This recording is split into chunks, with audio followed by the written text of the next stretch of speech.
Intelligence is not what you think it is. The world celebrates it as knowledge, as a measure of memory or speed, as if the accumulation of facts equates to superiority. This is a lie. True intelligence is a silent weapon, a subtle predator stalking the corridors of power, perception, and human frailty. It is the art of reading the unseen, the skill of bending reality without raising suspicion, and the mastery of controlling what others cannot even define. Most men and women mistake cleverness for intelligence. They count their achievements, their degrees, their applause, yet fail to grasp the invisible layers that define the mind's true dominion. Here, intelligence is a ladder, 7 rungs ascending from the predictable to the inescapable, from survival to absolute command over perception itself. The first level is the domain of reaction. The world demands it. The mind obeys without thought. Those trapped here are slaves to circumstance, conditioned by fear, desire, and habit. They see, they hear, they respond, but only as they are prompted. Their intelligence is surface, deep, a reflection of others' standards. They live in the illusion of understanding, blind to the unseen forces shaping their lives. Yet even in this obedience, the seeds of observation exist. Every instinctive reaction leaves a trace, and the patient strategist begins here, learning the patterns of the herd without interfering, cataloging weakness as if it were data. Above reaction rises observation. The observer does not act immediately, the observer waits. He absorbs the rhythms of thought, the hidden intentions behind gestures, the silent declarations made by body and tone. At this level, intelligence begins to taste power, not in action, but in perception. To observe is to predict, to see before others see. The observer understands that humans are puppets to their own ego, each action a thread pulled by fear, vanity, or desire. He collects these threads silently, weaving a map of human weakness while the untrained still stumbles blindly. Yet even observation without strategy is wasted energy. The third level is patterning, understanding not merely the individual, but the systems they inhabit. Intelligence here becomes a machine. Cause and effect, motive and consequence, ego and illusion, each element is analyzed, dissected, reduced to its predictable outcome. The strategist begins to move pieces before the game starts, to place influence invisibly, to manipulate without exposure. The mind at this stage tastes the intoxicating certainty of power. Every human interaction, every social structure, becomes a chessboard, each person a pawn unaware of the hands guiding them. Control emerges on the fourth level, the first true taste of dominance. Here, intelligence transcends understanding and begins to shape reality. Subtlety becomes armor. Silence becomes weapon. Words are never wasted. Actions are calculated for maximum perception, minimum exposure. The intelligent mind learns to anticipate the irrational, to exploit weaknesses as if they were preordained. Fear and respect become currencies, leveraged carefully. Few recognize it, but the one in control never needs to justify, never needs to raise his voice, never needs to be seen. Influence flows naturally when perception bends to design. The fifth level is mastery of self. To control others, the mind must first dominate its own impulses. Emotion becomes a tool, not a liability. Anger, desire, envy, and attachment are observed, contained, and deployed with precision. Those who fail here are consumed by the very strategies they attempt to wield. True intelligence is always cold. It does not betray, it does not falter. It measures the cost of every choice, the weight of every glance, the trajectory of every word. Mastery of self allows the mind to operate in environments of chaos, where lesser intelligences crumble under the illusion of control. The sixth level is abstraction, the ability to think beyond immediate cause, to navigate the hidden layers of reality. Here, the intelligent mind predicts reactions to invisible pressures, anticipates strategies before they are conceived, and manipulates perception across time and circumstance.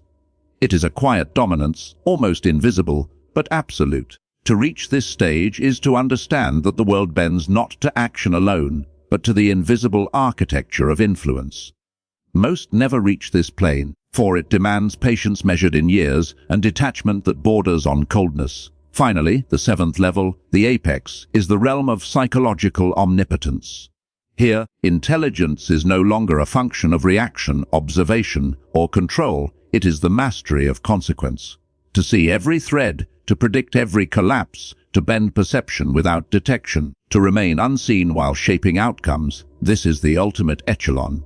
Few can comprehend it, and fewer still can maintain it without sacrifice. At this level, one does not merely survive reality. One designs it, one navigates it with the inevitability of fate itself. It is a lonely dominion, inhabited only by those willing to embrace silence, to observe without bias, and to act with the precision of a scalpel. In the sections to follow, we will descend through these 7 levels, exposing the mechanics of each, the psychological fractures they exploit, and the transformations they impose on identity and perception. This is not a guide to morality. It is a blueprint for comprehension, cold, relentless, and unflinching. The first rung of intelligence is deceptively simple, yet profoundly revealing reaction. Most humans exist here, chained to instinct and circumstance, their choices dictated by immediate impulses rather than reason. They respond before they perceive, speak before they analyze, and act before they understand the forces surrounding them. At this level, the mind is a puppet, each decision pulled by fear, desire, and societal expectation. The illusion of free will masks a deeper slavery, the inability to see beyond the present, the inability to manipulate outcomes, because the mind is trapped in the loop of reaction. Reaction is a mirror of weakness. The individual who reacts without reflection exposes every hidden bias, every ego-driven need, every concealed fear. In the theater of human interaction, these reactions become signals to the observant strategist. A raised voice, a trembling hand, a pause too long, all betray intention, all reveal vulnerability. Intelligence at this stage is passive, yet it is never wasted. Every human failure, every misstep, every irrational choice becomes raw data, a map of predictable behavior. The world of power favors those who understand these maps and act upon them with precision. The danger of living in reaction is the surrender of perception.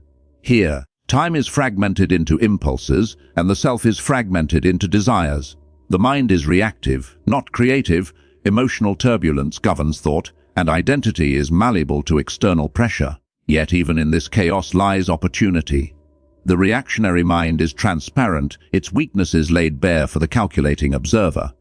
For the strategist, the first level is a laboratory, a place to study human error, to anticipate movement, to prepare for manipulation. In this stage, the conscious mind remains dormant while instinct rules.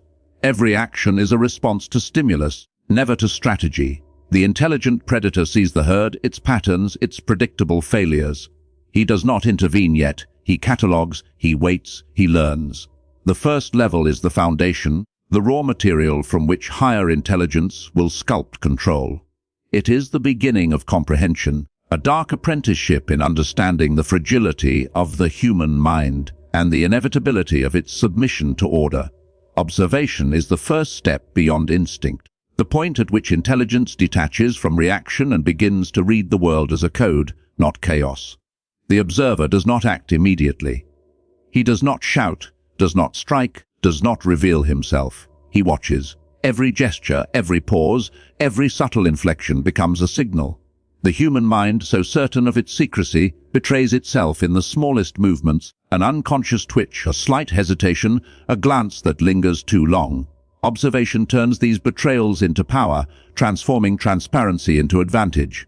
At this stage, the mind begins to perceive the architecture of influence. It notices patterns, repetitions, and inconsistencies that escape the untrained eye. Emotional reactions, when studied closely, reveal priorities and vulnerabilities.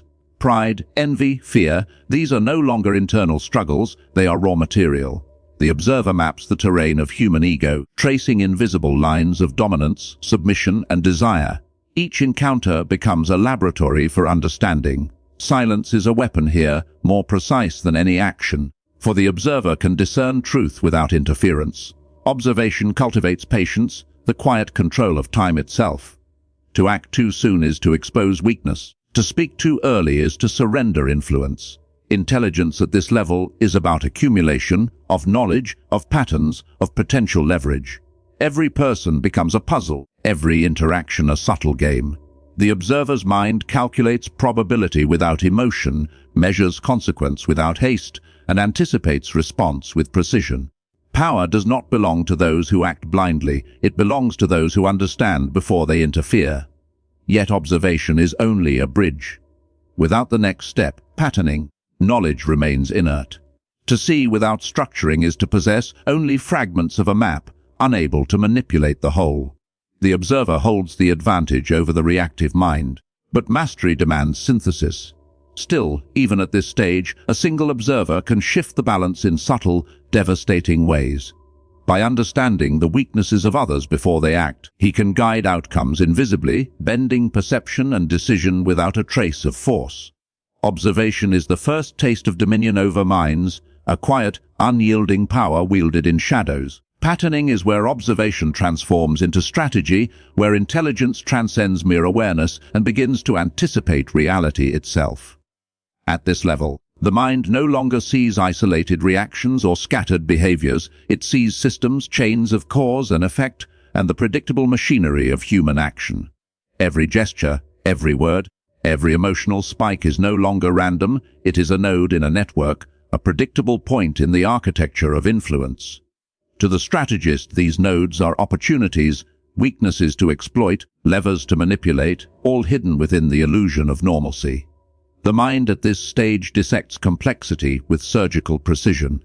Human behavior becomes a sequence of probabilities. Social hierarchies reveal themselves as malleable constructs, and the patterns of power emerge as tangible frameworks. Here, the intelligent operator begins to move pieces before the game begins, to manipulate circumstances invisibly, and to influence outcomes without exposure.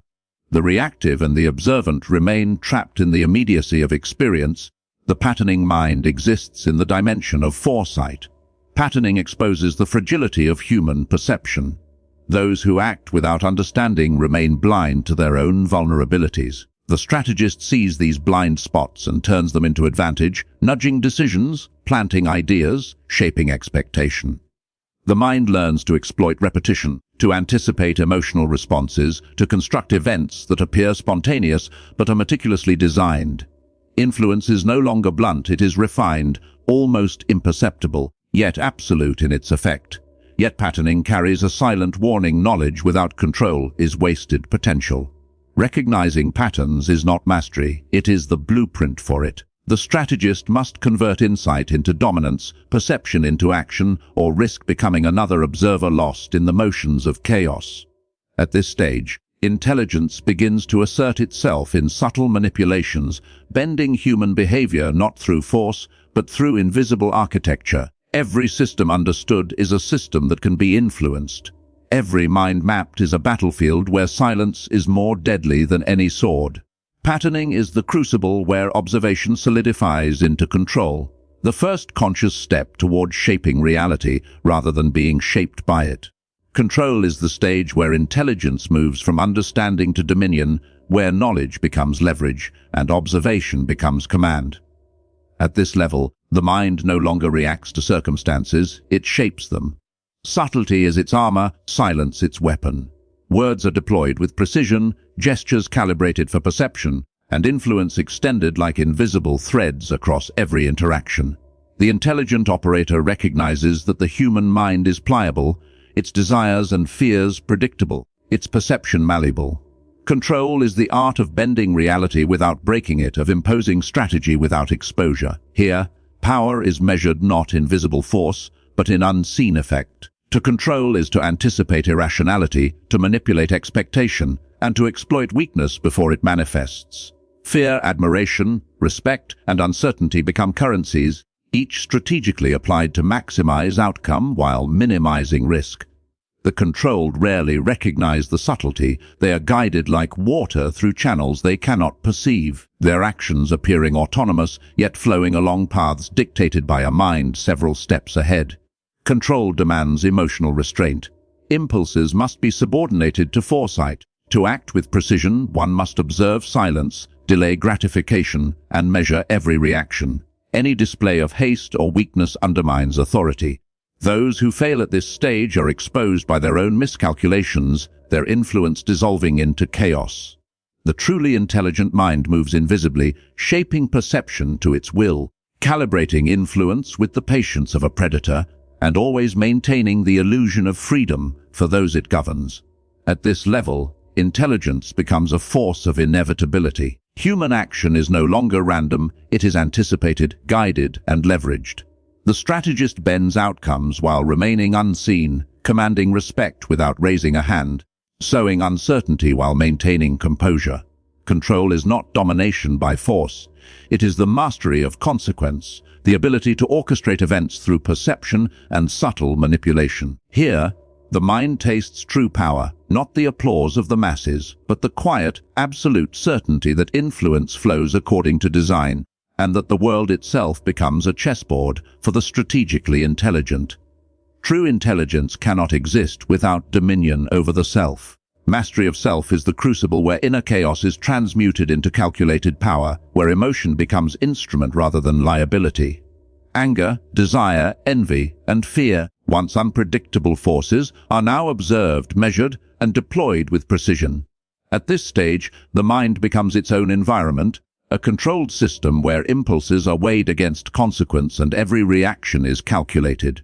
Without this internal authority, all external influence collapses. Those who cannot govern their own mind are slaves to circumstance, their strategies undone by hidden biases and unexamined emotion.